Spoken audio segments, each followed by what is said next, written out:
make a determination. And so, like I said, if you feel it's valid, then of course, then you'll make that payment, whatever it might be. And so, it's the same thing in, any type of setting or whatever, in employment or whatnot. Then, if you feel that the person did a great job, you're going to give more. If you feel like, the information or whatever was warranted and it really impacted their particular life or whatever, their situation or whatnot, or saved them a trip from a hospital or whatnot, then yeah, you do that. And so I've had, situations of where patients have bought, gifts and things like that, to the point of how well they have been treated for for a certain period of time or whatever. Think it's Christmas because you just had Christmas or whatnot. So yeah, patients do bring in Christmas gifts or whatever for the staff or whatnot, and depending on how well things went for them or whatever, they value what we do for them as far as providing a service and things like that, and their gift reflects that.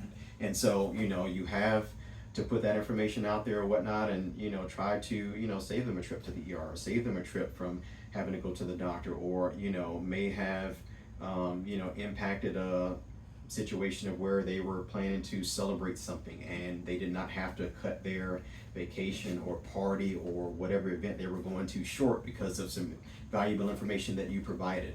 I can remember patients coming in, for different things or whatnot, as far as, I have a speaking engagement, or I have to go on this cruise and I cannot be feeling like trash or whatnot in that particular thing or whatnot. And so, if you can just get me through, then I'll be good. And so, and that's the goal.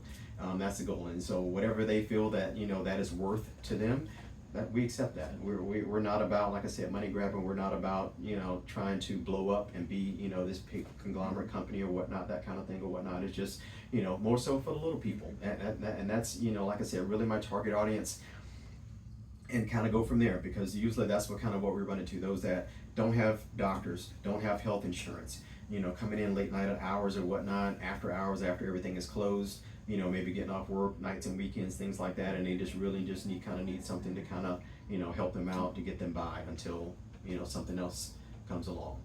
Yeah.